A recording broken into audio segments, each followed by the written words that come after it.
Hi everyone, I am Sushil Rajput.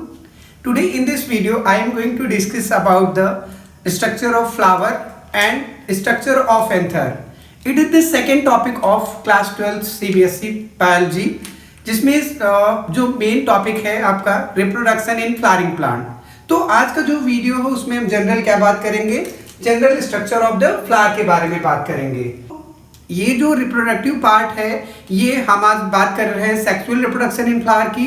तो इसमें क्या हो रहा है कि हमें क्या करना है, सेक्सुअल रिप्रोडक्शन के बारे में जानना है। तो उससे पहले हमें एक बेसिक नॉलेज होना चाहिए जो कि है आपका स्ट्रक्चर ऑफ फ्लावर। अगर आप उसके बारे में अच्छे से जानते हैं तो फिर आपको आगे की चीज़ें अच्छे से क्लियर हो जाएंगी और आपका जो अभी इसके आगे जो टफ टॉपिक आने वाले हैं या उसमें कुछ चीज़ें नहीं समझ आती तो आपको अगर बेस नहीं क्लियर होगा तो वहाँ पे काफ़ी ज़्यादा प्रॉब्लम्स क्रिएट हो जाएंगी।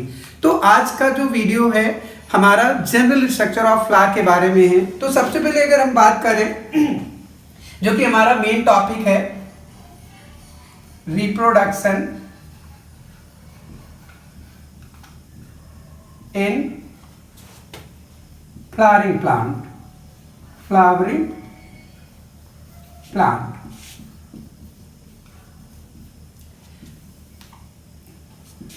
तो जैसा कि हमने अभी आपको बोला कि आज हम क्या करेंगे, जनरल पहले सबसे पहले बात करेंगे हम फ्लावर की।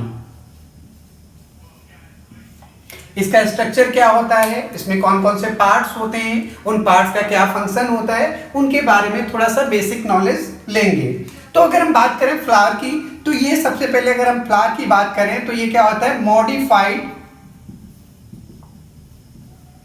स्टेम होता है। यानी कि जो आपका फ्लावर होता है वो क्या होता है, मॉडिफाइड स्टेम होता है। और इसी मॉडिफाइड स्टेम का जो सबसे टिप पोर्शन होता है वो आपका स्वेल्ड हो जाता है। थोड़ा सा अगर हम बात करें तो ये जो टिप पोर्शन ऑफ स्टेम होता है ये क्या हो जाता है, आपका स्वेल्ड हो जाता है। इस स्वेल्ड पार्ट को ही हम क्या नाम दे देते हैं, थैलमस कहते हैं। क्या कहते हैं, थैलमस कहते हैं। या इसका एक और नाम होता है जिसे हम कहते हैं रिसेप्टिकल। यानी कि आपका जो अपर या tip portion of the stem होता है, मॉडिफाइड स्टेम होता है, वो क्या हो जाता है, स्वेल्ड हो जाता है, जिसे हम क्या कहते रहे, थैलमस कहते रहे। और इसी थैलमस के ऊपर जो सबसे टिप पोर्शन होता है यहां से एक स्ट्रक्चर निकलता है, थोड़ा सा स्वेल्ड स्ट्रक्चर निकलता है, या हम कह सकते हैं बल्ब लाइक स्ट्रक्चर निकलता है। और ये बल्ब लाइक स्ट्रक्चर आगे जाने के बाद एकदम ट्यूबुलर स्ट्रक्चर हो जाता है, इलॉन्गेटेड ट्यूबुलर स्ट्रक्चर। और यहाँ पे ट्यूबुलर स्ट्रक्चर जो होता है एकदम टिप पोर्शन पे ये भी क्या हो जाता है, बल्ब जैसा स्वेल्ड हो जाता है। तो अगर हम इसकी बात करें तो ये पार्ट जो होता है आपका, इस वाले पार्ट का नाम हो जाता है ओवरी। इस वाले ट्यूबुलर स्ट्रक्चर का जो कि काफी पतली सी ट्यूब होती है इसका नाम होता है स्टाइल। और जो सबसे टिप पोर्शन ऊपर का बल्ब लाइक स्ट्रक्चर मैंने बनाया है इसका नाम होता है स्टिग्मा। क्या नाम होता है, स्टिग्मा। तो आपका जो ये वाला रेड कलर से मैंने डिनोट किया है इसमें 3 पार्ट होते हैं और इन तीनों पार्ट को कंबाइनली जो होता है ये क्या बोलते हैं, पिस्टिल बोलते हैं। इन पार्ट के लिए एक टर्म दे दिया जाता है, क्या होता है, पिस्टिल। और पिस्टिल ही आपका क्या होता है, फीमेल रिप्रोडक्टिव ऑर्गन। यानी कि अगर हम सिंपल सी बात करें तो जो आपका किसी भी फ्लावरिंग प्लांट या एंजियोस्पर्मिक प्लांट का जो फीमेल पार्ट होता है उसे हम क्या कहते हैं, पिस्टिल कहते हैं। और जिसके अंदर 3 पार्ट्स आते हैं, स्टिग्मा, स्टाइल एंड ओवरी। और इसी ओवरी के अंदर यहाँ पे स्मॉल स्ट्रक्चर्स होते हैं। अगर हम बात कर लें, एक छोटा सा बना दें तो ये क्या होता है, आपका ओव्यूल होता है जिसके अंदर क्या होता है, एग का फॉर्मेशन होता है। तो इसके बारे में हम आगे डिटेल में डिस्कस करेंगे। अभी हम इसके स्ट्रक्चर, एक्सटर्नल स्ट्रक्चर के बारे में बात कर रहे हैं। तो ये आपका जो पिस्टिल होता है ये किसी भी फ्लावर में एक या एक से ज्यादा हो सकते हैं। अगर ये एक है तो नॉर्मली हमने जैसा कि लिख दिया इसे पिस्टिल कह रहे हैं। लेकिन अगर यही पिस्टिल, मैं यहाँ पे बात कर ले रहा हूं, अगर ये पिस्टिल क्या होते हैं, ग्रुप ऑफ पिस्टिल की बात कर ले हम, ग्रुप ऑफ पिस्टिल को क्या बोला जाता है, आपका एक कॉमन टर्म आ जाता है जिसको हम बोलते हैं गाइनोसियम। क्या बोलते हैं, गाइनोईसियम। तो ग्रुप ऑफ पिस्टिल जो होते हैं वो आपके क्या हो जाते हैं, गाइनोईसियम, या हम पिस्टिल को कहें या गाइनोईसियम को कहें, ये दोनों के दोनों क्या हो जाते हैं, फीमेल रिप्रोडक्टिव पार्ट होते हैं, क्योंकि ये पिस्टिल का ही एक तरीके का प्लूरल फॉर्म होता है। अगर सिंगुलर फॉर्म की बात करें तो पिस्टिल होता है, लेकिन कई सारे पिस्टिल अगर ग्रुप में आ जाते हैं तो उसे हम क्या बोलते हैं, गाइनोईसियम बोलते हैं। तो जैसा कि नाम से ही पता चल रहा है, गाइनो का मतलब फीमेल या गायनकोलॉजिस्ट जो होता है फीमेल डॉक्टर के लिए यूज होता है, तो उसी तरह से गाइनो जो टर्म है यहाँ पे फीमेल रिप्रोडक्टिव पार्ट के लिए आया हुआ है। अब सेकेंड जो होता है, इस वाले पोर्शन, ये जो टिप पोर्शन था स्टेम का जिसे हम थैलमस कह रहे थे, इस थैलमस के सबसे टिप पोर्शन तो आपकी जो होती है पिस्टिल निकल गई, या हम कह सकते हैं फीमेल रिप्रोडक्टिव पार्ट निकल गया। इसके जस्ट नीचे से यहाँ नोड रीजन्स होते हैं, इस नोड रीजन से क्या हो जाता है, एक और स्ट्रक्चर्स निकलते हैं। यहाँ पे मैं थोड़े से ही स्ट्रक्चर बनाऊंगा, 2 या 4, ये क्योंकि कई सारे हो सकते हैं, तो हम यहाँ पे सिर्फ 2 बना रहे हैं।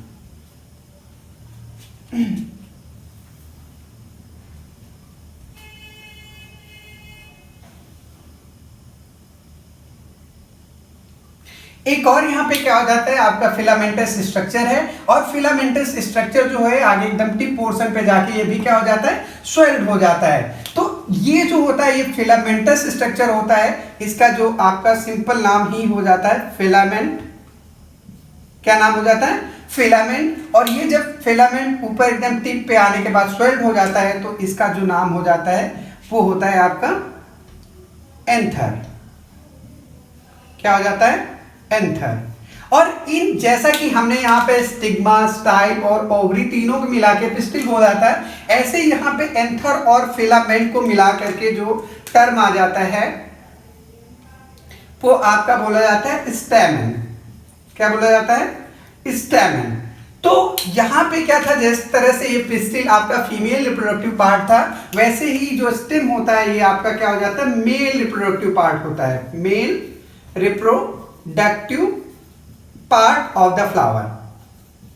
ठीक है, तो ये जैसा कि वहां पे ग्रुप ऑफ पिस्टिल जो थे वो आपके गाइनोईसियम कहे जा रहे थे, ऐसे यहाँ पे ग्रुप ऑफ स्टेमन जो होते हैं उन्हें हम लोग क्या बोलते हैं, एंड्रोसियम बोलते हैं। क्या बोलते हैं, एंड्रोसियम। और जो एंड्रोसियम, जैसा कि मैंने बताया, स्टेमन जो होता है आपका मेल रिप्रोडक्टिव पार्ट होता है, तो ये ग्रुप ऑफ एंड्रोसियम होता है, तो ये एक तरीके का क्या होता है, मेल रिप्रोडक्टिव पार्ट का ही एक पूरा का पूरा ग्रुप होता है। ठीक है, अब अगर हम यहाँ पे और फ्लावर के बारे में, ये हमने अभी 2 स्ट्रक्चर्स बनाए हैं, अब अगर हम थर्ड स्ट्रक्चर की बात करें तो यहां से लीफ लाइक, या हम कह सकते हैं brightly coloured leaf like structures निकलते हैं।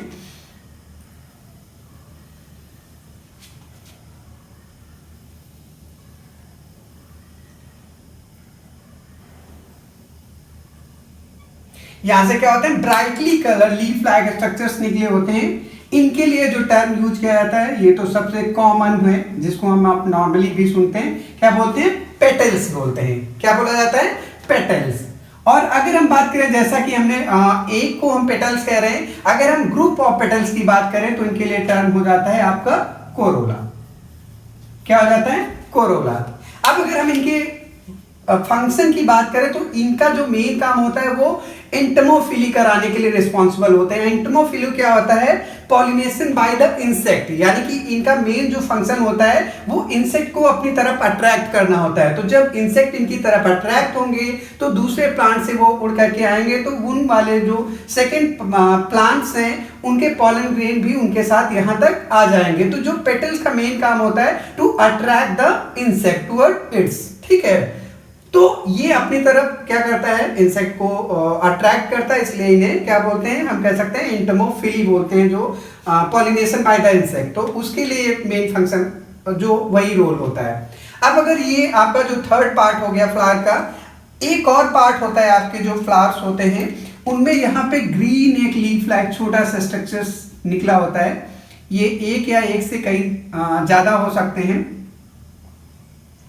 जनरली ये 4 या 5 होते हैं। ठीक है, तो यहाँ पे क्या हो जाते हैं, स्मॉल ग्रीन कलर के लीफ लाइक स्ट्रक्चर होते हैं। इनका काम थोड़ा सा, मेन काम जो होता है, ये फ्लावर को बड स्टेज में प्रोटेक्शन देते हैं। लेकिन कभी कभी क्या करते हैं ये आपके फोटोसिंथेसिस में भी रोल प्ले करते हैं। तो मेन काम होता है प्रोटेक्शन ऑफ द फ्लावर होता है, जबकि सेकेंडरी काम जो होता है वो कभी कभी फोटोसिंथेसिस में भी इनका रोल हो जाता है। इनको जो होता है कॉमनली जो बोला जाता है, इनके लिए टर्म यूज होता है सेपेल्स।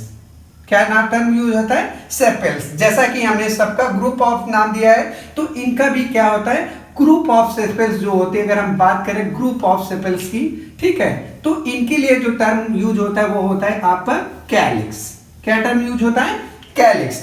तो अगर हम किसी भी फ्लावर का स्ट्रक्चर देखें तो उसमें मेन 4 पार्ट्स आ रहे हैं, जिसमें से मैंने आपका पहला नाम बता दिया पिस्टिल, या हम कह सकते हैं गाइन्यूसियम, दूसरा हम एंड्रूसियम, तीसरा हम कोरोला कह सकते हैं, एंड फोर्थ जो होता है कैलिक्स कहते हैं। अगर किसी भी फ्लावर में ये चारों के चारों पार्ट प्रेजेंट होते हैं तो इन्हें हम क्या बोलते हैं? कंप्लीट फ्लावर बोलते हैं। क्या बोलेंगे? कंप्लीट फ्लावर बोलेंगे। और अगर कभी कभी क्या होता है, इनमें से जो होता है चारों पार्ट कभी कभी नहीं होते हैं, हो सकता है एक फ्लावर में खाली आपका गाइन्यूसियम ही हो, एंड्रूसियम एब्सेंट हो, या हो सकता है कि एंड्रूसियम ही सिर्फ हो और गाइन्यूसियम एब्सेंट हो। तो ऐसे फ्लावर के लिए जो टर्म यूज होते हैं वो इनकम्प्लीट फ्लावर यूज होते हैं। क्या यूज होते हैं? इनकम्प्लीट फ्लावर बोलते हैं।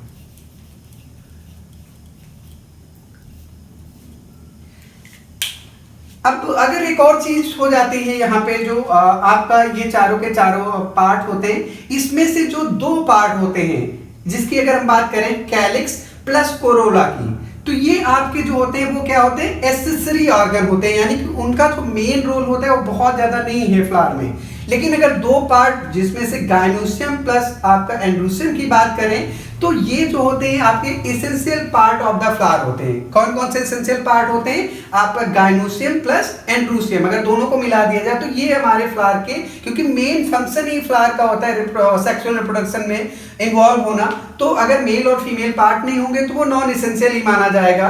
तो ये दोनों पार्ट जो होते हैं वो कैसे होते हैं? एसेंशियल होते हैं। जबकि आपका पेटल्स और आपके सेपेल्स ये जो होते हैं एसेसरी होते हैं, या हम कह सकते हैं कोरोला प्लस आपका कैलिक्स जो होते हैं वो आपके कैसे होते हैं? एसेसरी ऑर्गन्स होते हैं।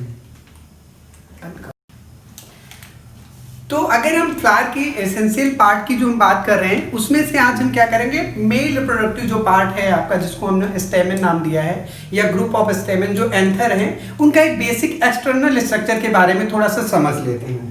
तो अगर हम बात करें एक स्टेमेन की, जिसको हमने मेल रिप्रोडक्टिव पार्ट बोला है, तो अगर एक कॉमन सा हम स्टेमेन की बात करें तो मैंने अभी इसके 2 पार्ट्स बनाए हुए हैं। इसमें से आगे का ऊपर का जो स्वेल्ड पार्ट होता है ये आपका, और एक मैंने क्या बनाया था? फिलामेंट, या हम कह सकते हैं थ्रेड लाइक स्ट्रक्चर बनाया था। तो मेनली जो आपका स्टेमेन होते हैं उसमें 2 ही पार्ट होते हैं।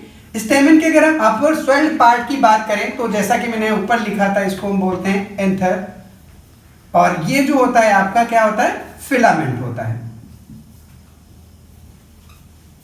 अब ये एंथर और फिलामेंट जो होते हैं, अगर हम एंथर की बात करें तो इसके बीच में एक यहाँ पे क्या होता है? इनएक्टिव टाइप की, हम कह सकते हैं एक टिश्यू प्रेजेंट होता है, जिसे हम नॉर्मली क्या नाम दे देते हैं? कनेक्टिव बोलते हैं। लेकिन इसका जो स्ट्रक्चर है हम आगे थोड़ा डिटेल में डिस्कस करेंगे। आज के वीडियो में हम सिर्फ इसका एक्सटर्नल स्ट्रक्चर के बारे में ही थोड़ा सा बात कर रहे हैं। अब अगर हम बात करें इस एंथर प्लस फिलामेंट की, तो ये जो होता है अलग अलग फ्लावर्स में या अलग अलग टाइप के वैरायटी जो प्लांट्स की होती हैं, वो वहाँ पे इनका अरेंजमेंट अलग अलग होता है। तो ये वाला जो पोर्शन है, ये वाला फिलामेंट, ये क्या होता है? ये 3-4 तरीके से आपके अलग अलग तरीके से इससे एंथर से कनेक्टेड होता है। तो जनरली आपको जैसा मैंने स्ट्रक्चर में भी दिखाया था कि ये एंथर जो होता है ये क्या होता है? आपका थैलमस से थोड़ा दूर होता है। तो इस वाले पोर्शन के लिए एक टर्म भी दे दिया जाता है, क्या बोलते हैं? डिस्टल पार्ट बोलते हैं। डिस्टल का मतलब far away from the thalamus.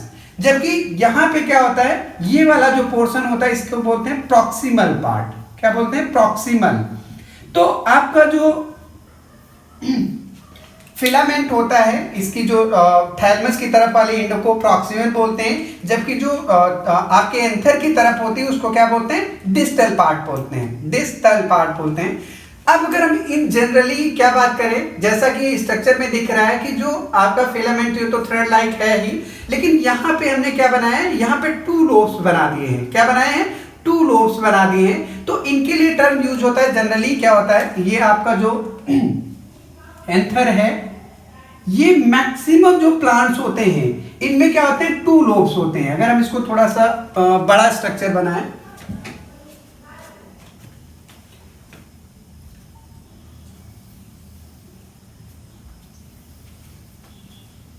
तो जिस भी प्लांट में क्या हो जाता है, अगर किसी भी इसमें प्लांट के फ्लावर में 2 लोब वाला आपका एंथर प्रेजेंट है, तो इस तरह के फ्लावर के लिए एक टर्म यूज हो जाता है डाइथिकस।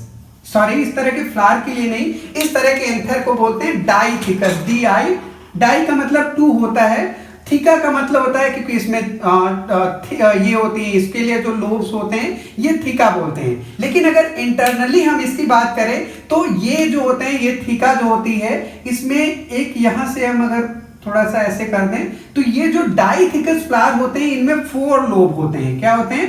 4 लोब। यानी कि थीका जो होती है, हम कह सकते हैं ये प्लस ये वाला जो पोर्शन, ये पूरा का पूरा अगर हम बात करें इसको हटा दें तो ये आपकी क्या बोली जाती है, थीका बोली जाती है। 1 थीका 2 थीका, क्योंकि इसमें 2 थीका हैं इसलिए इसे डाइथिकस आपका एंथर कहेंगे। जबकि कुछ प्लांट्स ऐसे भी होते हैं और जो डाइथिकस आपके एंथर्स होते हैं इनमें 4 लोब होते हैं। कितने लोब होंगे? 4 लोब्स होंगे। यानी कि एक थीका में क्या होते हैं, 2 लोब होते हैं, और इस वाले थीका में भी क्या होंगे, 2 लोब होंगे।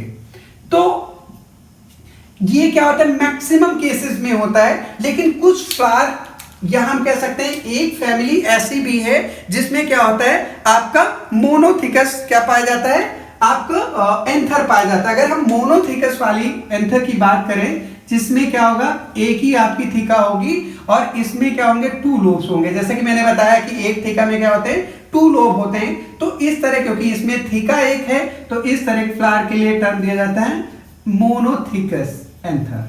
क्या बोलते हैं, मोनोथिकस एंथर। और इसका जो एग्जांपल है ये आपकी कौन सी फैमिली में पाया जाता है, ओनली मालवेसी फैमिली। ये जो होता है ये किस में पाया जाता है, ओनली मालवेसी फैमिली एक होती है जिसमें क्या होते हैं, आपके मोनोथिकस एंथर पाए जाते हैं। कैसे एंथर पाए जाते हैं, मोनोथिकस एंथर पाए जाते हैं।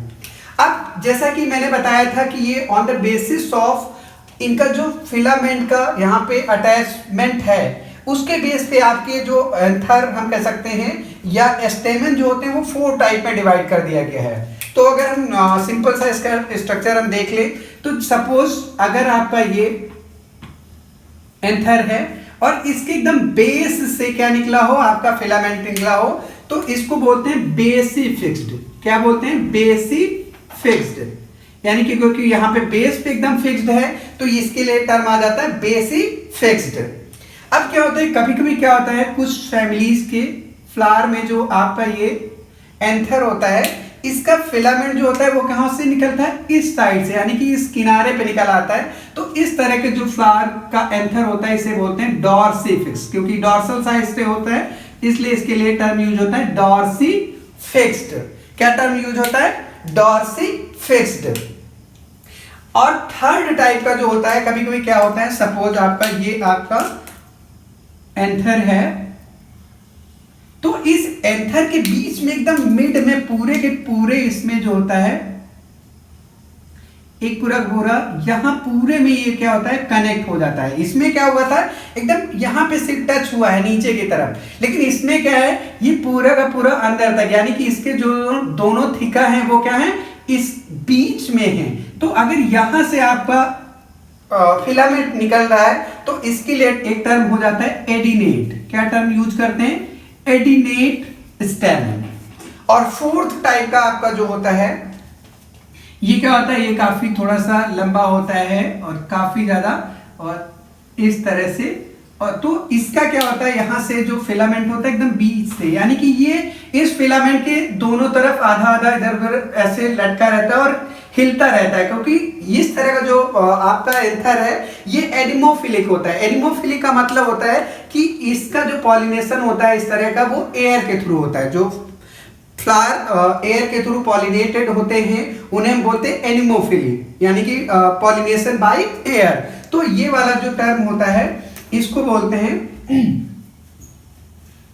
वर्सेटाइल।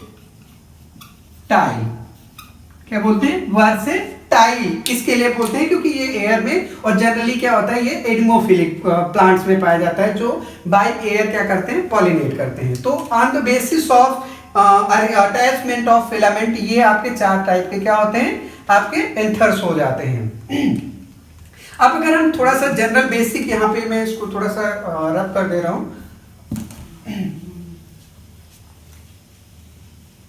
अब अगर हम इस वाले एंथर की बात करें, तो हम अगर एंथर का थोड़ा जनरल स्ट्रक्चर बनाएं,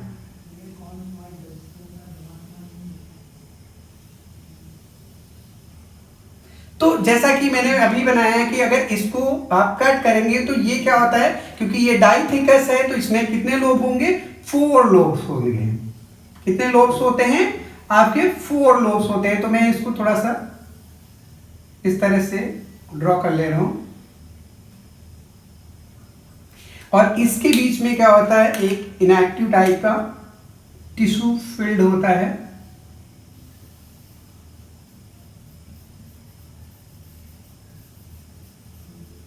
तो मैंने अभी बताया कि ये आपके 2 लोब इधर होते हैं और 2 लोब आपके इधर होते हैं, और इसी एंथर के अंदर यहां पे क्या होता है, आपका पॉलन सैक्स होते हैं। क्या होते हैं?